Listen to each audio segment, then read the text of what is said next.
what we're going to have Ali do now is some exercises to help strengthen the muscles in the neck. Doing stretches are great, but building strength in these muscles is very important in increasing the overall strength as well as flexibility of those muscles and decreasing potential symptoms and issues downstream.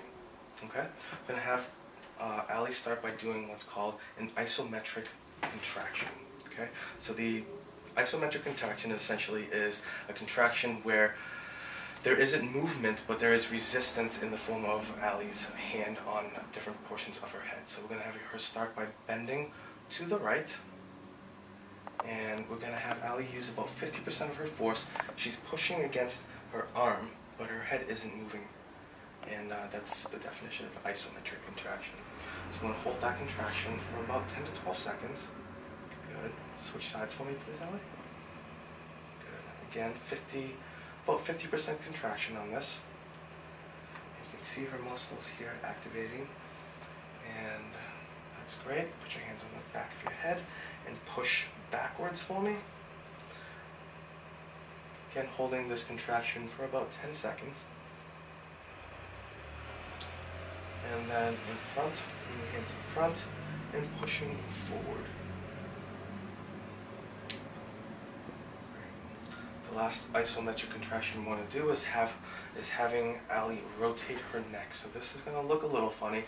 We're going to have Ali put her hand on her cheek and then attempt to turn her head without really turning it and pushing against her cheek, against her hand, her cheek against her hand. Good. Hold that for about 10 to 12 seconds and then switch sides for me.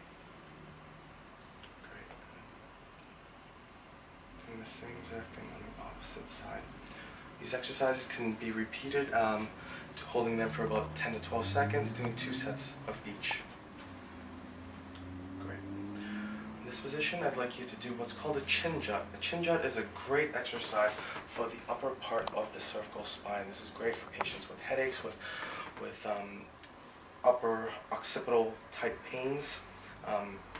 What it looks like essentially is I'm going to have Ali sit up nice and straight and then jut her chin forward and then bring her neck all the way back. There you go. Do that again for me, Ali. Looks great. You can see the elongation of her neck, bringing it back and contracting all those muscles. Great. We want to do sets of 12 of those as well, and you want to do 2 sets of those as well. Great. I'll show you one more.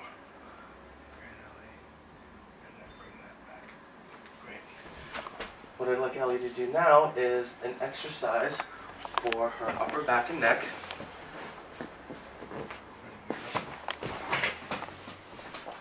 This is an exercise for her upper back and rhomboid trapezius muscles. So what I want Ali to do is I want her to bring her shoulders back and retract your scapula. So approximating your 2 scapula bones together and squeezing that at the end there. I'm going to hold that for about a 2 to 3 second count and relax for me. Good. Hold that, squeeze back again. Hold that for 2 to 3 seconds, relax. I'm going to do sets of 12 of these again. Bring that back. And right now I bet Ali can feel a little bit of a burn in between her shoulder blades, which is a great exercise for this. Good. Another variation of this is to then bring your shoulders back and then drop your arms down, your elbows down just slightly, and then come back forward. Good. This is just getting some of the smaller, different muscles in your back to activate. Essentially, it's still working mainly your rhomboids, and this is a great exercise for patients with neck and back issues, as when you strengthen your upper back trapezius muscles, you're going to take a lot of the pressure off of the neck and thereby eliminate a lot of the discomfort. Feel good? Mm-hmm. Okay, Ali. From this position, I'd like Ali to go ahead and stand up for me, please. I'm going to have Ali do some, it's called concentric exercises. So we were doing isometric contractions earlier. Now we want Ali to do some concentric exercises. So Ali, we're going to have you stand against the wall. Good. Essentially what we're going to have Ali do is want her to push her neck into the ball and get that ball to move just slightly. No, the other way. There you go.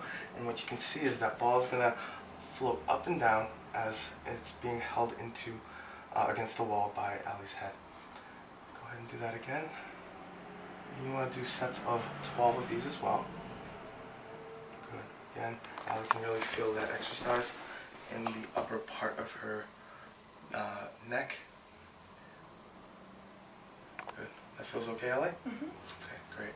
Start from the beginning and let's do this angle instead. I like it better. Alright. What I'm going to have Allie do now is I'm going to have Allie do some concentric contractions using any rubber ball that you have, and it can be a kickball or a dodgeball or just any of those plastic balls that your kids play with. I'm going to have Allie start by putting this against the wall, standing about a foot away from the wall and with knees slightly bent. And what I want Allie to do is to push her head backwards against the ball. You can see that ball moving up and down just slightly, and that's what you want.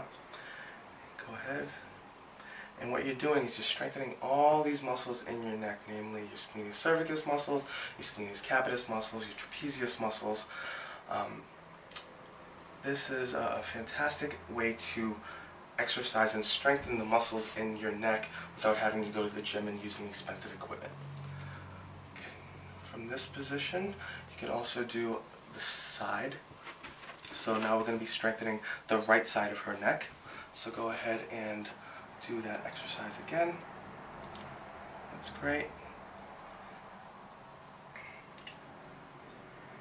And this is going to strengthen the lateral musculature in her neck, part of her longus colli muscle, again part of that splenius cervicus muscle, some trapezius muscle as well. That's great. And then we would have Allie switch sides and do it on the opposite side. But for time's sake we won't. We're going to have Allie do the front part though. And step in just a little bit closer for me, Allie. There you go. And go ahead and push forward again. This is going to strengthen the anterior neck, namely the longus colli muscles, as well as some of the scalene and SCM muscles. Good. Again, sets of 10 to 12, doing 2 reps, 2 sets of each. Great. Feels okay, Allie? Yep. Another great exercise that you can do with a minimal amount of equipment is by getting what's called these TheraBands. And essentially what they are, it's kind of like plastic tubing that has a decent amount of give to them, different colors, specify different amounts of tension within them. And I'm going to use this to help strengthen Allie's upper back and mid back. I'm going to have you stand against the door. This thing connects right to the door. And I'm going to have Allie standing straight. I want you to put your arms up just like this. And I want you to, again, bring your shoulder blades back together. There you go. You can see Allie's nice posture, strengthening her upper back, namely her rhomboid muscles, a little bit of trap muscles as well. And this is a great exercise, again, for taking pressure off of that cervical spine. If you can strengthen your upper back, you're really going to take a lot of pressure off of that neck and decrease a lot of pain that you'll have. Okay. That feels okay? Okay. Another exercise to do with these TheraBands is to strengthen your trapezius muscles. So we're going to have Allie stand on the TheraBand. That's great. And then from this position, holding your arms relatively straight, you can have a slight bend in your elbows, but very minimal, and then shrug your shoulders. Good. There you go. Shrug again. Good. You want to make sure that your neck is nice and relaxed as you're doing this, and then you're just bringing your shoulders straight up, just like that, Allie. Feels okay? Great. Again, sets of 10 to 12, 2 reps of each. 2 sets of each, rather. Feels good? Yep. Great. That's the